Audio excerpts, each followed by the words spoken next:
हाय, मैं हूं निकिता शर्मा और आप लोग देख रहे हैं INN 24। देखते रहिए।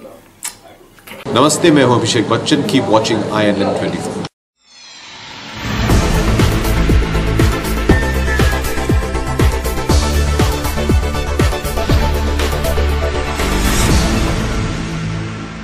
नमस्कार, मैं हूं पहले चौहान। स्वागत है आपका INN 24 पर। बस्तर का इलाका जहां नक्सलियों की इजाजत के बिना परिंदा भी पर नहीं मार सके, वहां अब पुलिस और सुरक्षा बल ने नक्सलियों के मान में घुसना शुरू कर दिया है। और भी बड़ी खबरों के साथ आइए नजर डालते हैं हेडलाइंस पर। कंट्रोल यूनिट के वोटों की गिनती के बाद होगी वीवीपैट के पर्चियों की भी गिनती। हर विधानसभा से एक वीवीपैट मशीन का ड्रॉ सिस्टम से होगा चयन। कलेक्टर कोरबा ने दी जानकारी।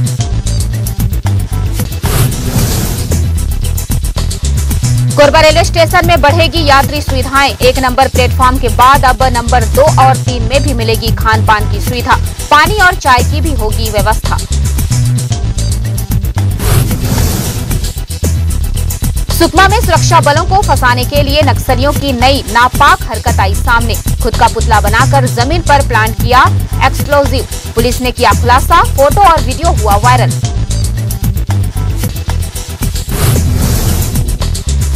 और बीते महीने भिलाई में हुए हादसे के 3 आरोपी हुए गिरफ्तार, 1 फरार। हादसे में हुई थी 14 भिलाई प्लांट के कर्मियों की मौत, 1 की तलाश जारी।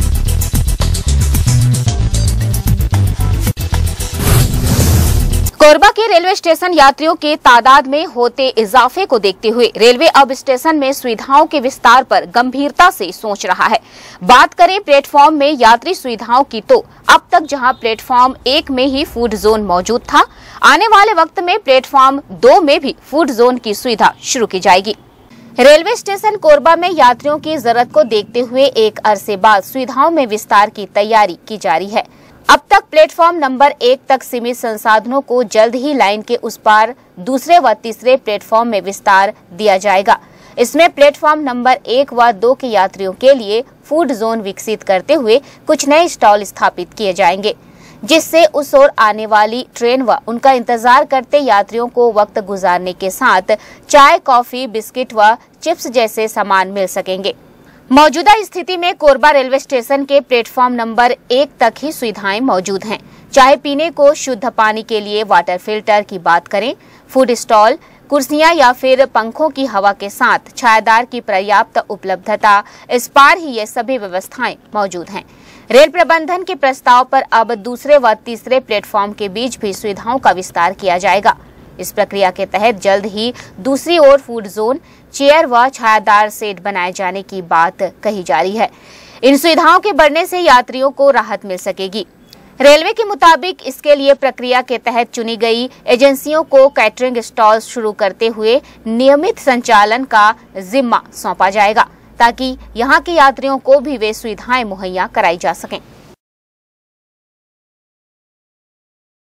आने वाले 11 दिसंबर यानी मतगणना के दिन की तैयारियों को लेकर जिला प्रशासन और निर्वाचन आयोग जोर शोर से तैयारियों में जुटा हुआ है।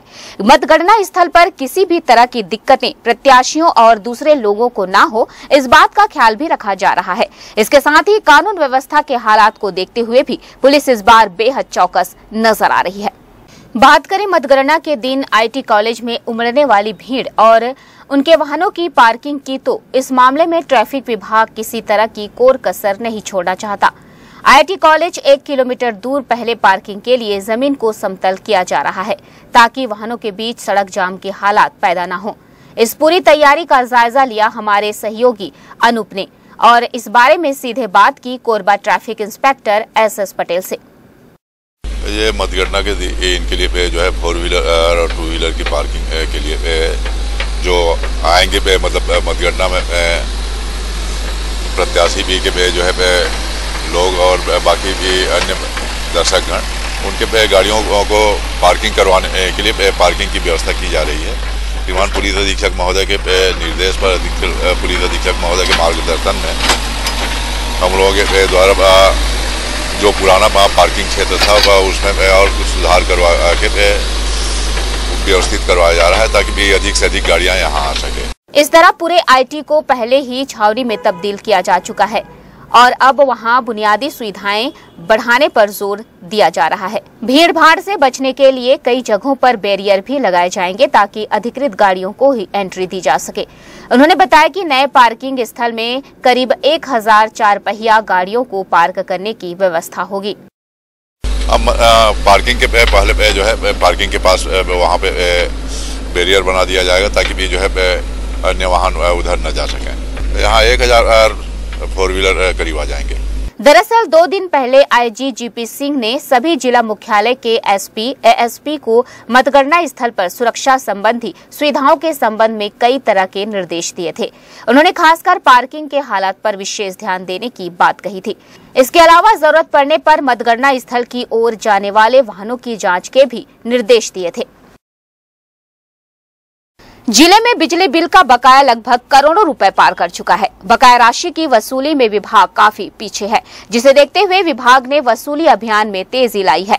इससे बकायादार उपभोक्ताओं में हड़कंप मचा हुआ है। बिजली विभाग ने आज ताबड़तोड़ कार्रवाई करते हुए करीब 85 संस्थानों और दुकानों की बिजली कनेक्शन काट दिया। इस बारे में डिपार्टमेंट के कार्यपालन अभियंता ने बताया कि बिल नहीं पटाने वाले उपभोक्ताओं की लाइन काटने की कार्रवाई की जा रही है। ऐसे उपभोक्ता जिनके बिजली बिल का बकाया 50,000 से ऊपर जा चुका है, उनके घर और मकानों की लाइन काटी जा रही है। फिलहाल 16 करोड़ रुपए बकाया राशि की वसूली का लक्ष्य उन्हें हासिल हुआ है। विभाग अब तक 42 लाख बकाया वाले 85 घरों और मकानों में कार्रवाई की है।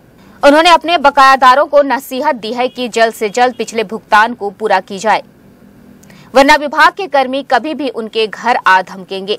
अभी उच्च अधिकारियों के निर्देशों पे हमने अभी सिर्फ 50,000 से ऊपर जितने भी एरियाज हैं उनके हमने डिस्कनेक्शन की कार्रवाई जारी किए हैं, जिसमें लगभग 2300 के आसपास कंज्यूमर का 16 करोड़ के आसपास बकाया राशि है, जिसमें अपन ने कार्रवाई करते हुए 85 लोगों का लगभग 42 लाख का डिस्कनेक्शन अपन ने किए हैं और उसमें से सिर्फ 25 कंज्यूमर का 20 लाख की हमने कार्रवाई किए हैं। और ये कार्रवाई अभी निरंतर चलती रहेगी जब तक हमारी बकाया राशि का जो टारगेट है उसको पूरा ना किया जाए। आपको बता दें कि शहर के साथ गांव में भी बिजली की लगातार चोरी हो रही है। लोग अवैध रूप से तार खींचकर बिजली जलाए जा रहे हैं, साथ ही हीटर का उपयोग भी हो रहा है। शहर की बस्तियों में सबसे अधिक बिजली चोरी होती है। सभी को बिजली की जरूरत है, उस हिसाब से बिजली लाइन नहीं खींची गई है। चोरी का एक कारण यह भी है, ऊर्जा विभाग से जुड़े शीर्ष अधिकारियों ने बकाया बिजली बिल की वसूली में तेजी लाने के साथ पारदर्शिता व गंभीरता से काम करने के निर्देश दिए हैं। अवैध कनेक्शन पर कार्रवाई, लाइन लॉस कम करने, वितरण व्यवस्था स्तर में सुधार के लिए जरूरी कार्रवाई करने को भी कहा गया है। बिल पटाने में आनाकानी करने वाले उपभोक्ताओं के यहाँ विभाग लाइन काटने की कार्रवाई कर रहा है। INN 24 के लिए कोरबा से अनूप पासवान की रिपोर्ट। बस्तर का इलाका जहां नक्सलियों की इजाजत के बिना परिंदा भी पर न मार सके, वहां अब पुलिस और सुरक्षा बल ने नक्सलियों के मान में घुसना शुरू कर दिया है। हालांकि इस ऑपरेशन में जवानों को सफलताएं भी मिली पर काफी नुकसान भी उठानी पड़ी है। ऐसे में इन इलाकों में नक्सल उन्मूलन अभियान चलाना कितनी बड़ी चुनौती है, कहां तक फैली हुई है नक्सलियों की राजधानी। पेश है इस पर INN 24 की एक खास रिपोर्ट। ये है बस्तर, जी हाँ, वही बस्तर जिसकी हरी भरी वादियां पिछले 4 दशकों से खून से सनी हुई है और इन वादियों में मौतें भी इतनी जिसका अनुमान लगा पाना भी कठिन है। बारूदी सुरंग से लेकर एम्बुस का डर, मानो थोड़ी सी भी चूक हुई तो सीधे मौत से सामना। पुलिस भी मानती है कि जिन इलाकों में इस तरह के ऑपरेशन को लॉन्च किया जाता है वे इलाके नक्सलियों के कोर जोन के रूप में जाने जाते हैं और यहां पहुंचना ही जवानों के लिए बड़ी चुनौती होती है। ऐसे में इन इलाकों से ऑपरेशन कर वापस लौटना भी बड़ी उपलब्धि मानी जाती है। नक्सलियों से सीधे टक्कर लेने वाले जाबाज पुलिस के मुखिया और बस्तर के इंस्पेक्टर ऑफ जनरल भी कुछ ऐसा ही मानते हैं। सुनिए उनकी ही जुबानी की आखिर दुर्दांत नक्सलियों के बस्तर का कौन सा इलाका बीते 40 सालों से महफूज पनाहगार बना हुआ है।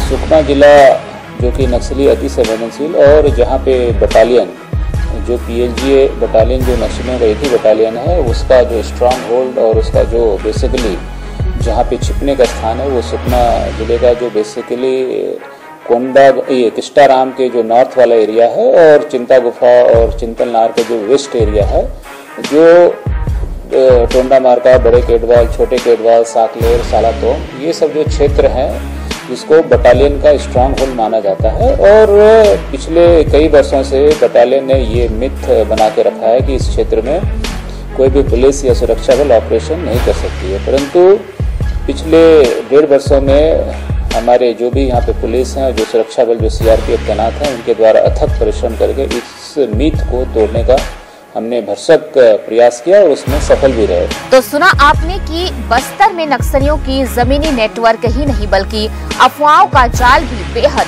मजबूत है। देश के बस्तर से नक्सलवाद के खात्मे के लिए जिस तरह मौजूदा सरकार ने 2022 तक डेडलाइन घोषित कर रखा है और इसे पूरा करने के लिए जिस तरह बस्तर में लगातार बड़े ऑपरेशन चलाए जा रहे हैं, इसे ऑपरेशन प्रहार का नाम दिया गया है।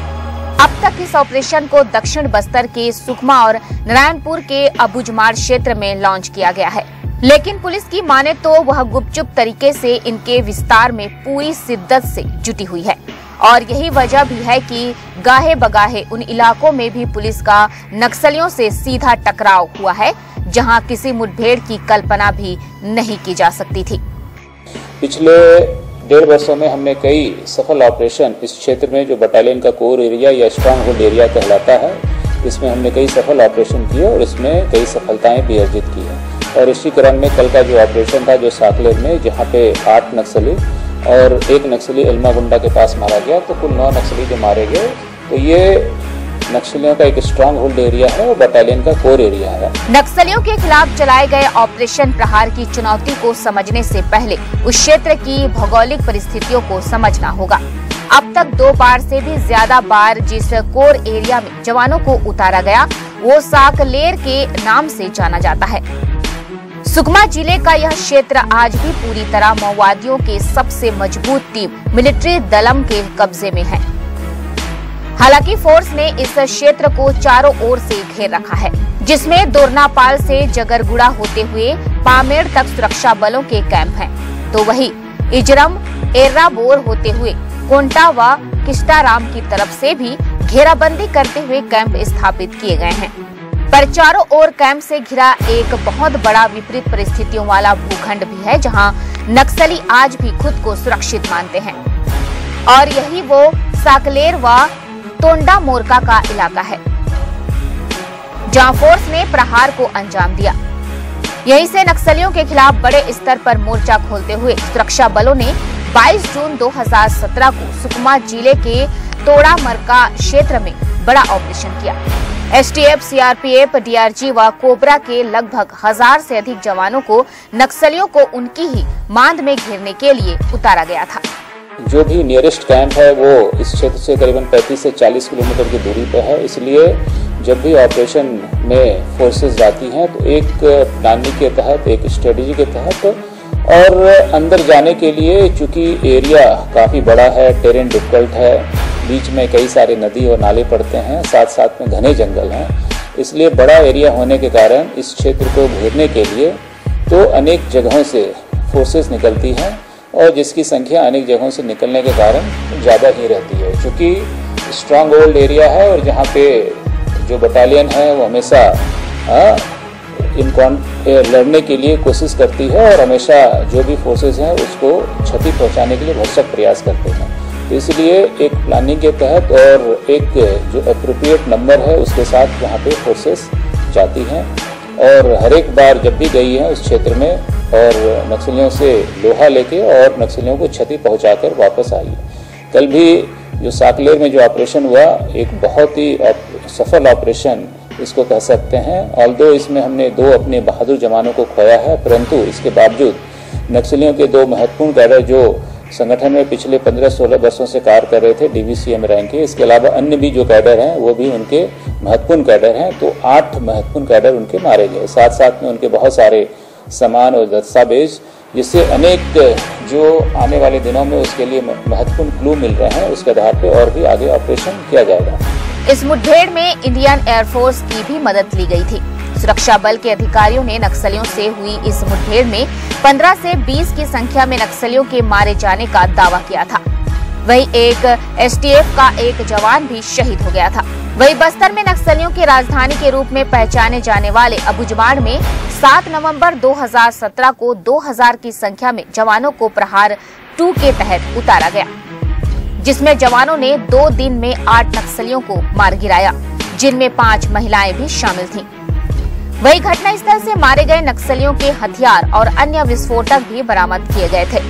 1 जून 2018 को सुकमा के साकलेर में बड़ा ऑपरेशन लॉन्च किया।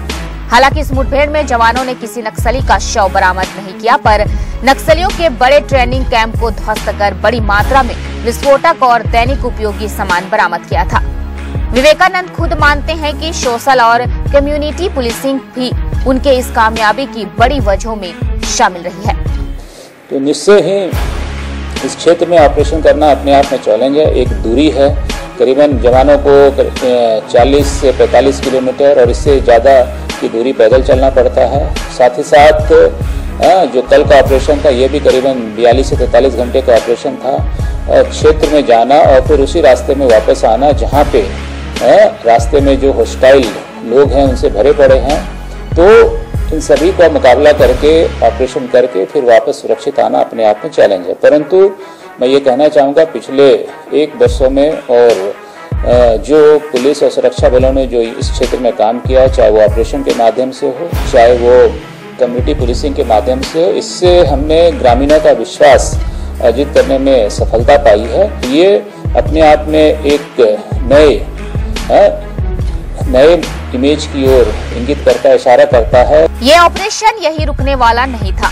25 नवंबर 2018 को एक बार फिर नक्सलियों को उनकी ही मान में घेरने की योजना बनाई गई, जिसे पुलिस के अधिकारियों ने प्रहार का ही पार्ट 4 नाम दिया। ऑपरेशन फिर से उसी क्षेत्र में किया गया जिसे नक्सलियों के मिलिट्री बटालियन के प्रमुख माने जाने वाले हिडमा का इलाका माना जाता है। इस मुठभेड़ में भी जवानों ने बड़ी सफलता हासिल की और 9 नक्सलियों को मार गिराया, जिसमें 2 8-8 लाख के इनामी नक्सली भी शामिल थे। साथ ही मौके से 11 हथियार, जिसमें एक SLR ऑटोमेटिक राइफल भी शामिल है, जिसे बरामद किया गया है। वही 2 जवान भी शहीद हो गए। नक्सलियों के मिलिट्री बटालियन को घेरने के लिए DRG, STF, CRPF और कोबरा के संयुक्त पार्टी को साकलेर के चारों ओर से घेरने के लिए उतारा गया था। नए एक उजाले की ओर इशारा करता है कि किस प्रकार से ग्रामीणों में बदलाव आ रहा है, किस प्रकार ग्रामीण पुलिस एवं सुरक्षा बलों के साथ जुड़ते जा रहे हैं और ग्रामीणों का जो सहयोग मिल रहा है उसी का परिणाम है इस तरह का ऑपरेशन। और हम विश्वास करते हैं कि आने वाले दिनों में इसी तरह का ग्रामीणों का सहयोग से और भी अच्छे ऑपरेशन और भी सफल ऑपरेशन इस क्षेत्र में करेंगे। और जो बटालियन का जो मिथ है वो टूट चुका है और ग्रामीण को विश्वास हो गया है कि पुलिस और जो भी सुरक्षा बल वहाँ पे तैनात है उनकी सुरक्षा के लिए सक्षम है और जब भी उनकी जरूरत होगी वो उनकी सुरक्षा के लिए आगे आएंगे। बस्तर में नक्सलियों के कोर जोन में चलाए जा रहे ऑपरेशन पर बस्तर IG विवेकानंद सिन्हा ने बताया कि बस्तर के ज्यादातर इलाके की भौगोलिक परिस्थितियां भी नक्सलियों के लिए अनुकूल होती है और जवानों के लिए दुर्गम। बावजूद इसके हम यहां घुसकर नक्सलियों को नुकसान पहुंचा रहे हैं। यहां पहुंचने के लिए जवानों को लगभग 50 किलोमीटर का कठिनाई भरा सफर पैदल तय करना पड़ता है। रास्ते में नक्सलियों के IED बम व स्पाइक होल जवानों को नुकसान पहुंचाने लगते हैं। नक्सलियों की सबसे मजबूत विंग इनकी बटालियन को ही माना जाता है और यही वजह है कि इनके क्षेत्र में घुसने से पहले फोर्स को काफी संजीदगी से रणनीति बनानी होती है। यहाँ जब भी मुठभेड़ होती है तो छुप कर वार करने वाले नक्सली भी फोर्स से लड़ने को तैयार रहते हैं। यहाँ फोर्स के मुकाबले नक्सलियों को बैकअप ज्यादा जल्दी मिलता है और वे फोर्स पर हावी होने की कोशिश करते हैं और यही वजह है कि फोर्स को अंदर जाने से पहले ही नक्सलियों की संख्या का अनुमान लगाकर तैयारी करनी पड़ती है। जवानों को उनके क्षेत्र में पहुंचने के लिए मीलों का सफर पैदल चलकर करना होता है, जिसमें रास्ते में नदी नालों से लेकर स्पाइक होल व IED बम के खतरे पूरे रास्ते में होता है। वही इस पूरे मामले पर नक्सल व क्षेत्र के जानकार मनीष गुप्ता बताते हैं कि सुकमा जिले का यह इलाका भी नारायणपुर के अबुझमाड़ की ही तरह अभेद बना हुआ है। इसका कुछ हिस्सा बीजापुर जिले में तो कुछ हिस्सा पड़ोसी राज्य तेलंगाना में भी पड़ता है और यही वजह है कि यहाँ नक्सलियों के लिए पूर्णतः अनुकूल माहौल मिलता है। हालांकि फोर्स ने काफी लंबे समय से यहां ऑपरेशन चला रखा है और समय समय पर उसे अलग अलग नाम भी दिए गए हैं, पर कुछ समय से यहां फोर्स को सफलताएं मिल रही हैं, पर नुकसान भी उठाना पड़ रहा है, जिसकी वजह है कि इस क्षेत्र में फोर्स केवल सड़क के किनारे ही मजबूत स्थिति में है। देखिए, सुकमा जिले का ये जो इलाका है, ये दो जिलों की सीमाएं आपस में मिलती हैं और उसके चलते ये इलाका काफ़ी दुरूह माना जाता है। आमतौर पर इसका कुछ हिस्सा बीजापुर में आता है, कुछ हिस्सा सुकमा में आता है। कुल मिलाकर के ये लगभग 2000 स्क्वायर किलोमीटर का जो क्षेत्र है, ये नक्सलियों के शरण स्थली बना हुआ है, नक्सलियों की पनाहगार बना हुआ है। आमतौर पर जैसा कि हम जानते हैं कि फोर्स लगातार इस इलाके में नक्सलियों से मुक्त कराने के लिए अभियान चला रही है। कई प्रकार के अभियान चलाए फोर्स ने। इन अभियानों को अलग अलग नाम दिया गया, कभी प्रहार का नाम दिया गया, कभी ग्रीन हंट का नाम दिया गया। अलग अलग नामों से मतलब समय समय पर ऑपरेशंस किए गए, लेकिन ऑपरेशंस में पहले तो सुरक्षा बलों को ज़्यादा सफलता नहीं मिली। अब कुछ सफलता भी मिल रही है, लेकिन उनको नुकसान भी उठाना पड़ रहा है। उसका प्रमुख कारण ये है कि जो ये इलाका है, अगर आप मतलब मैं तो इसको बस्तर का दूसरा अबूझमाड़ कहता हूँ, क्योंकि इस इलाके में सड़क किनारे आपका फोर्स का डिप्लॉयमेंट है। सड़क से आप अंदर जाना चाहेंगे तो अंदर फोर्स का कोई भी कैंप नहीं है, और एक कोने से दूसरे कोने तक जाने में आपको करीब 100 से 125 किलोमीटर की दूरी तय करनी पड़ती है। आमतौर पर इतनी दूरी तय करना किसी भी फोर्स के लिए संभव नहीं है, क्योंकि उन इलाकों में नक्सलियों ने बारूदी सुरंग और प्रेशर बम बुगरगाड़ रखे हैं। इसलिए सुरक्षा बल के जवानों को पैदल ही जाना पड़ता है। सड़कें भी नहीं हैं, नाले भी हैं, जिसके चलते उस इलाके में वाहनों के साथ आप आवागमन नहीं कर सकते। वो बताते हैं कि कैंपों की स्थापना भी अधिकतर चारों ओर सड़कों पर ही किया गया है। वही नक्सलियों ने अपने सूचना तंत्र इस क्षेत्र में इतने मजबूत कर रखे हैं कि जैसे ही सुरक्षा बल अंदर घुसने की कोशिश करते हैं, इन्हें जानकारी मिल जाती और ये जवानों को अपने एम्बुश में फंसाने की कोशिश करते हैं। यह इलाका इतना बड़ा है कि जवानों को एक कोने से दूसरे कोने तक पहुंचने के लिए 100 से भी ज्यादा किलोमीटर का सफर पैदल ही तय करना पड़ता है, वह भी तमाम खतरों को झेलते हुए। और यही वजह है कि नक्सलियों की तुलना में 4 गुना अधिक की संख्या में पहुंचने के बाद भी जवान माओवादियों को बड़ा नुकसान नहीं पहुंचा पाते।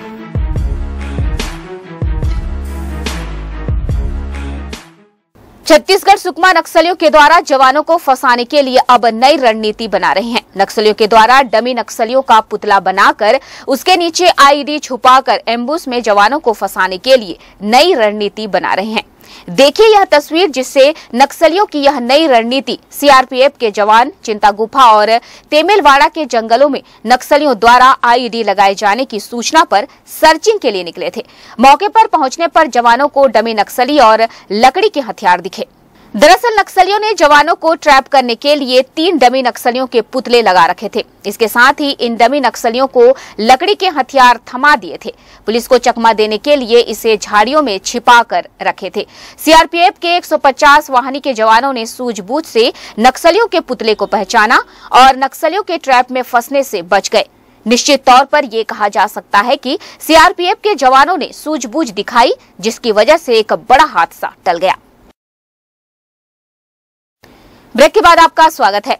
रायगढ़ में जल्द ही जिले की 14 पीडीएस दुकान निलंबित कर दिए जाएंगे, क्योंकि इन्होंने जिला प्रशासन के लिखित व मौखिक आदेश का पालन नहीं किया है। दरअसल समर्थन मूल्य पर 1 नवंबर से शुरू हुई धान खरीदी के लिए 40% पीडीएस के पुराने बारदाने तो 60% नए से खरीदी हो रही है। धान खरीदी शुरू होने के पहले ही जिले के 838 राशन दुकान संचालकों को शक्कर व चावल की मिलने वाली बोरी को जमा करने का आदेश दिया गया था। इसके लिए बकायदा फूड इंस्पेक्टर एक दुकान में जाकर बारदाने की गिनती कराई थी। लगभग 2.5 लाख बारदाना इकट्ठा कर विपणन विभाग को सौंप दी गई थी। लेकिन 838 में से 14 दुकानदारों ने बारदाना ना तो जमा किया ना ही जानकारी दी, जबकि इन्हें मौखिक व लिखित एक बार नहीं कई बार आदेशित किया था। फिर भी जिला प्रशासन के आदेश की मखौल उड़ा दी। अब ऐसे दुकानों को निलंबित करने का फरमान कलेक्टर ने फूड विभाग को दे दिया है। दंतेवाड़ा में किरंदुल थाना के हिरोली के दुक्कापारा के जंगलों में आज पुलिस और नक्सलियों के बीच मुठभेड़ हुई है, जिसमें पुलिस ने 8 नक्सलियों को मुठभेड़ स्थल से भागते हुए गिरफ्तार कर लिया है। साथ ही मुठभेड़ स्थल से एक 303 बोर की राइफल, बम बनाने का सामान और कुछ दैनिक उपयोग के सामान भी बरामद किए हैं। घटना की पुष्टि दंतेवाड़ा एसपी अभिषेक पल्लव ने की है। एसपी ने बताया कि 50 जवानों की संयुक्त पार्टी किरंदुल थाना क्षेत्र के हिरोली इलाके में नक्सलियों की सूचना पर निकली हुई थी, जहां यह मुठभेड़ हुई है। 50 जवानों की टुकड़ी में जिला पुलिस बल, डीआरजी और सीआरपीएफ 230 बटालियन की संयुक्त कार्रवाई है। शाम 6 बजे यह मुठभेड़ होने की वजह से जवान घटनास्थल की सर्चिंग पूरी तरह से नहीं कर पाए हैं। वहीं नक्सलियों की संख्या 20 से 25 बताई जा रही है। कल शाम को 4 बजे खबर आई थी कि हिरोली के डोकापारा में नक्सली दीपक, प्रदीप और गंगी द्वारा जो है 10-15 नक्सलियों द्वारा मीटिंग ली जा रही है, जिसमें पीएलजी वीक में रोड पे आईडी विस्फोट करना, गाड़ी में आगजनी करना के बारे में मीटिंग चल रही है। किरंदुल से डीआरजी को लॉन्च किया गया सीआरपीएफ के साथ, जिसमें कि हम 8 नक्सलियों को पकड़ने में कामयाब। हथियार मिले 10 किलो एक्सप्लोजिव और डिटोनेटर, काफी सारी मात्रा में कोडेक्स वायर, बैटरीज और डेली सामान पकड़े गए।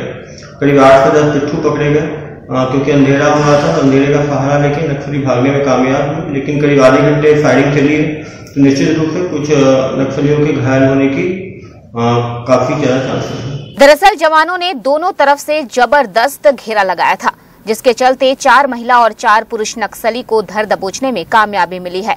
वहीं कुछ नक्सली जंगलों की आड़ लेकर भाग निकले। गिरफ्तार नक्सलियों की शिनाख्त अभी नहीं हो पाई है, मगर सभी नक्सली मलांगीर एरिया के होने की संभावना जताई जा रही है, क्योंकि मुठभेड़ स्थल मलांगीर एरिया में आता है। वहीं इस मुठभेड़ के बाद की तलाशी में एक भरमार, 2 तीर बम, 1 बम, 2 डेटोनेटर, 1 स्विच, कोडेक्स वायर, पटाखे, 1 मोबाइल और दैनिक उपयोग की सामग्री घटनास्थल से बरामद हुई है। लोगों को जागरूक करने से लेकर उनकी समस्याओं का निवारण करने के लिए बनाए गए विभिन्न शासकीय विभाग ही जब लापरवाह हो जाए तो क्या कहेंगे। बस्तर जिले में भी कुछ ऐसा ही मामला देखने को मिल रहा है, जिसमें सालों से विद्युत का फायदा ले रहे शासकीय विभाग भुगतान करने में आनाकानी कर रहे हैं। विद्युत विभाग के कार्यपालन अभियंता ने जानकारी देते हुए बताया कि उनका उद्देश्य कनेक्शन काटना नहीं है, बल्कि बकाया राशि वसूलना है।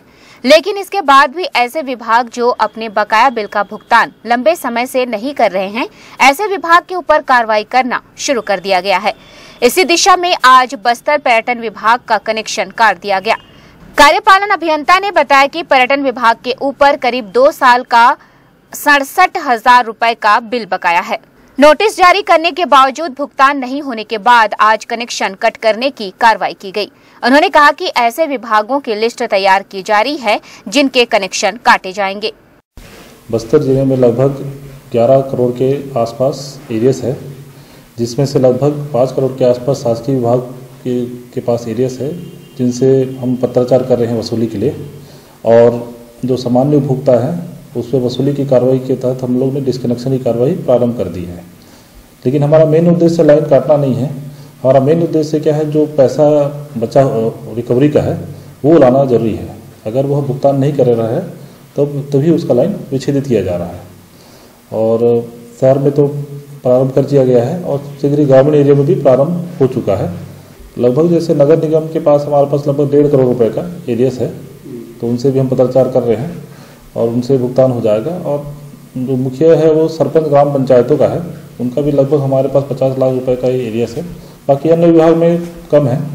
अभी शासकीय के ऊपर लाइन विच्छेदन कार्रवाई नहीं की गई है, क्योंकि उनसे हमको रिकवरी आ जाता है लगभग। अभी क्या सामान्य उपभोक्ताओं के ऊपर कार्रवाई की जा रही है, जिनके एरियस 50,000 से ऊपर अधिक है, और उसमें से लगभग हम लोग ने पैसा मतलब लाइन भी काटा है कुछ लोगों का। नहीं, ये प्रारंभ कर दी गई है। बस्तर एरिया में भी है, लेकिन वहाँ पर पहले अभी बड़े उपभोक्ताओं को ही हम लोगों ने टारगेट रखा है, छोटे उपभोक्ताओं को नहीं दे रहे हैं। उसमें बड़े उपभोक्ताओं का जिसका भी 50,000 से ज़्यादा एरिया है उनके लाइन विच्छेदन कार्रवाई की जा रही है। सबसे ज्यादा गौर करने वाली बात है कि जिले में विद्युत विभाग के 11 करोड़ रुपए के बकायेदार हैं। इनमें सरकारी विभागों के ऊपर ही 5 करोड़ रुपए से अधिक बिजली बिल बकाया है। शासकीय कार्यों में बाधा न पहुंचे, इसलिए शुरुआती दौर में बकाया वसूलने के लिए विद्युत विभाग पत्राचार करता रहा। इसके बाद भी न मानने वाले विभागों के ऊपर नकेल कसने के लिए टीम गठित कर कार्रवाई शुरू कर दी है। कुसमुंडा खदान में डोजर में दबने से हुए सब ऑर्डिनेट इंजीनियर की मौत के मामले में माइन सेफ्टी की टीम जांच शुरू कर दी है। बताया जा रहा है कि जांचकर्ताओं ने भी घटना के लिए सुरक्षा मापदंड नहीं अपनाए जाने की बात कही है। जांच अधिकारियों ने दूसरे कर्मियों से भी पूछताछ की है और सभी को मुख्यालय में ही रहने के निर्देश दिए हैं। आपको बता दें, एससीसीएल कुसमुंडा खदान के डोजर सेक्शन में शुक्रवार की रात दूसरे शिफ्ट में सब ऑर्डिनेट इंजीनियर एनपी देवांगन की डोजर में दबने से मौत हो गई थी। नाइट शिफ्ट में ड्यूटी में पहुंचे कर्मियों ने उसे डोजर में दबा देखा और फिर उन्हें हॉस्पिटल दाखिल कराया था। बताया यह भी जा रहा है कि जिस डोजर में दबने से देवांगन की मौत हुई थी, उस डोजर को अलॉट ही नहीं किया गया था। अब सवाल यह उठता है कि आखिर एनपी देवांगन उसकी चपेट में कैसे आए, यह भी जांच का विषय बना हुआ है। दूसरी तरफ श्रमिक संगठन भी इस हादसे को लेकर काफी आक्रोशित है। उन्होंने भी खदान में कर्मियों को समुचित सुरक्षा प्रबंध मुहैया नहीं कराने को लेकर प्रबंधन पर नाराजगी जाहिर की है। उनका साफ कहना है कि देवांगन जिस दिन घटनास्थल पर कार्य कर रहे थे, उस दिन उस जगह पर उनके साथ बतौर सहायक किसी न किसी को मौजूद होना चाहिए था, लेकिन वहां किसी सहायक का जिक्र नहीं किया जा रहा। इससे एनपी देवांगन की मौत का रहस्य और भी गहराता जा रहा है। INN 24 के लिए कुसमुंडा से ओम गभेल की रिपोर्ट। 11 दिसंबर को होने वाली मतगणना में इस बार क्रॉस चेकिंग के लिए कंट्रोल यूनिट की गिनती के बाद वीवीपैट मशीन की पर्चियों की भी गिनती की जाएगी। हालांकि यह गणना सभी विधानसभा के किसी एक बूथ के एक ही ईवीएम के वीवीपैट को शामिल किया जाएगा। इस बारे में कोरबा के मुख्य निर्वाचन अधिकारी और कलेक्टर मोहम्मद अब्दुल केसर हक ने जानकारी दी कि इस बार की गणना में वीवीपैट की पर्चियों को भी शामिल किया जाएगा। यह गणना सिर्फ क्रॉस चेकिंग के लिए ही की जाएगी। चुनाव आयोग ने पहले ही इससे जुड़े सभी निर्देश निर्वाचन अधिकारियों को दे दिए हैं। ईवीएम के वोटों की गिनती के बाद होने वाली इस काउंटिंग के लिए अलग से टेबल लगाए जाएंगे, जहां अभ्यर्थी के अधिकृत एजेंट, मतगणना अधिकारियों के अलावा ऑब्जर्व भी मौजूद रहेंगे। यह पूरी प्रक्रिया ड्रॉ सिस्टम से पूरी की जाएगी। इस बार वीवीपैट से चूंकि मतलब जो है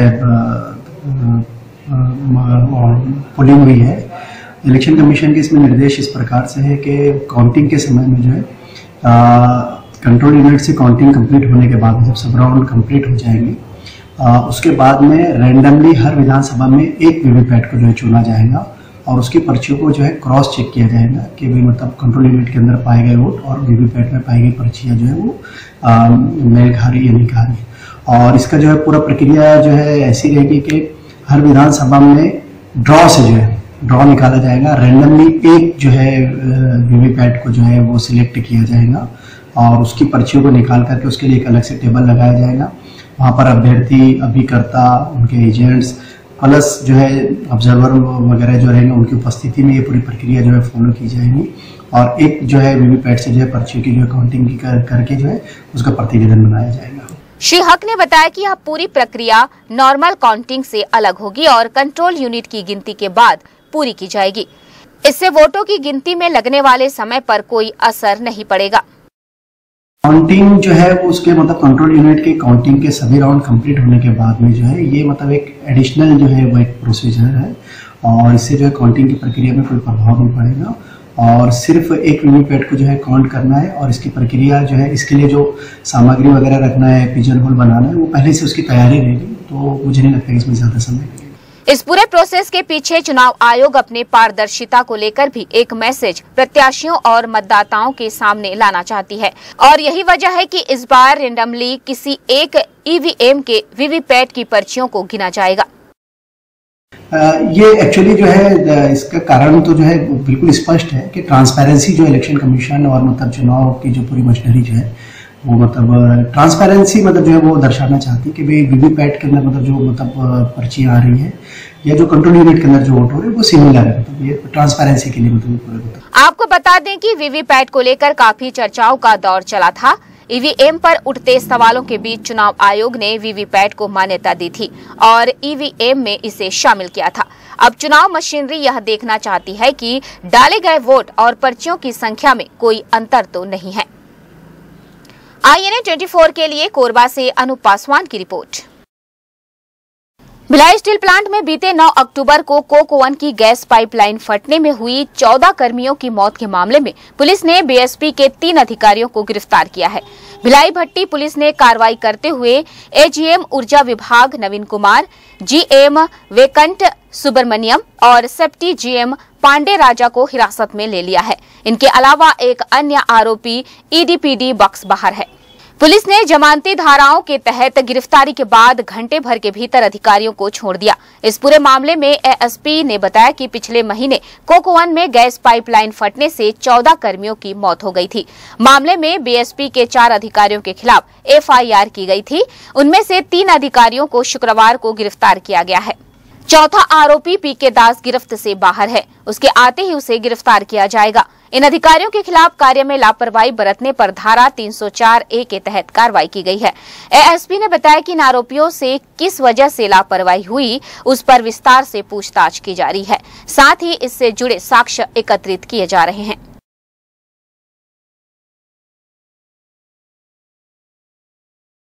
दंतेवाड़ा जिले में नक्सलियों द्वारा उत्पात लगातार किया जा रहा है। एक तरफ सुरक्षा बल उनके खिलाफ अभियान चला रहे हैं तो वहीं नक्सली लगातार हमले कर रहे हैं। एक बार फिर से जिले में नक्सलियों ने आईईडी ब्लास्ट किया है। इनमें एक जवान घायल हो गया है। मिली जानकारी के अनुसार अरनपुर थाना क्षेत्र के ककाड़ी गांव में नक्सलियों ने आईईडी ब्लास्ट किया है। ब्लास्ट के शिकार हुए घायल जवान रेणु भास्कर सहायक आरक्षक के पद पर पदस्थ हैं। बीते 3 दिनों पहले वे सर्चिंग पर निकले थे। इस दौरान आईईडी की चपेट में आ गए।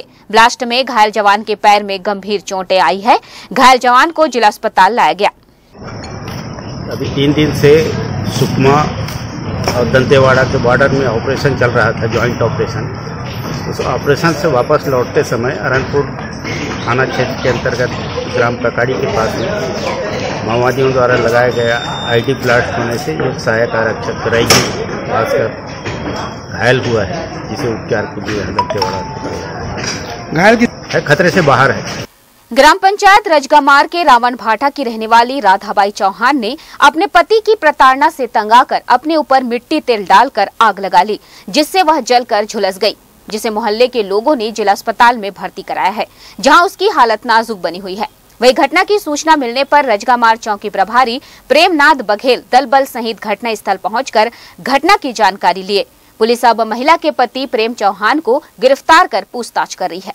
दरअसल बीती रात राधाबाई चौहान का पति शराब के नशे में धुत होकर घर पहुंचा और अपनी पत्नी को रोज की तरह पीटने लगा, जिससे वह चिल्लाने लगी। राधा की आवाज को आसपास के लोगों ने भी सुना, मगर हमेशा की घटना समझकर कोई नहीं आया। आज सुबह जब राधा के पिता ने प्रेम के घर आकर उसे समझाने की कोशिश की, मगर वह नहीं माना और समझने की बजाय चिल्लाने और धमकाने लगा और जान से मार देने की बात भी बोलने लगा। इन्हीं सब बातों से निराश होकर राधा खुद ही मरने की बात कहने लगी और देखते ही देखते अपने घर में रखे मिट्टी तेल को पूरे शरीर में डाल दिया। प्रेम को समझाने के बाद भी नहीं समझने पर प्रेम का बड़ा बेटा, उसकी दादी और पड़ोसी लोग मिलकर थाने में उसके खिलाफ रिपोर्ट लिखवाने निकले। तभी कुछ दूर पहुंचे ही थे कि चीख पुकार की आवाज आई, जिसे सुनकर वो वापस आए तो उन्होंने देखा कि राधा पूरी तरह से आग में लपटी हुई थी और उसका पति प्रेम पानी से आग को बुझा रहा था। तभी आसपास के लोगों ने मिलकर किसी तरह आग पर काबू पाया और उसको पूरी तरह जलने से बचा लिया, परंतु राधा आग की चपेट में आ चुकी थी, जिससे उसके हाथ, चेहरे, सीने व बाल जल चुके थे, जिससे वह गंभीर रूप से घायल हो गई। 4 घर आयत के आए बेटा, रायत के आए 4 घर आए तो तक लगे बुरी मसक रही मोर बेटी के गा आई तो हम डोकरा छनान तो हम दिनों झाला फेंक देहिस डोकरा जरा बाबू फेंक दे के दे डोकरा ला हमला फेंके गए के दे रात के तहले कहता है अब तुम जा हटो घर लेके ही तो हटे हम डोकरा चलते हैं तहाँ बिहान हो बिहान लइका में दूजन के इन बला है भाई मायर दारत है हमार पापा ते मायर दारत है के दिनों लइका कूदिन फेर और मारा तहत के मोर बेटी ले चल घर में सौंप के हैं त का के जान समेत मार हो सब धन साले हो कहता है हमारा मायर के देख तो मैं के मोर बेटी ला पीछे के रात में के तहाँ गोठियाए तहाँ कहता है हाँ कुछ चुपे चुप रहा कहता है ते चल रहे घर कहता है चल तो सौंप सौंपी सा है वहाँ तहाँ फेर तीर लानी सा है ते बाद मना बेटा एक कान ते हो सा है तोर बेटी ला कौन जलाई से तो का लगा से दमान लानी का चीज में जलाई से बे पता नहीं ये बेटा वही मैं नहीं देखे पाए हूँ तुम जब पहुंचा था अंदर जलगरी बेटा जलगरी से जलगरी घर अंदर रही नेता घर ले अच्छा ओतका टाइम तोर दबान है कहाँ रही से ओला धूकत रही से आंगन में तीर के उसे जिला अस्पताल में भर्ती किया गया जहां उसका इलाज चल रहा है। वही उसकी स्थिति नाजुक बनी हुई है। वही आसपास के लोगों ने बताया कि पति पत्नी के बीच में हमेशा नोक-झोंक होती रहती थी, मगर बात इतनी बढ़ जाएगी ये उन्हें कतई नहीं लगता था। राधा की शादी 15 साल पहले प्रेम से इसी बस्ती में रीति रिवाज से हुई थी और प्रेम अपने परिवार के साथ यही रहने लगा था।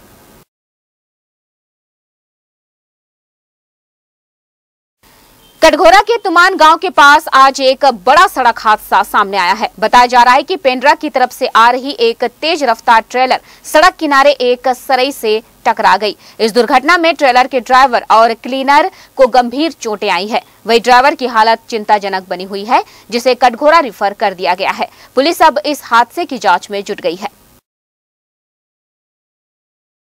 बुलेटिन में फिलहाल इतना ही। अपने जिले और शहरों की तमाम खबरों को जानने के लिए आप बने रहिए INN 24 पर। INN 24 आप YouTube, Facebook और ट्विटर पर भी देख सकते हैं। YouTube में लाइव टीवी देखने के लिए INN 24 सीज़न लाइव पर विजिट करें। नमस्कार।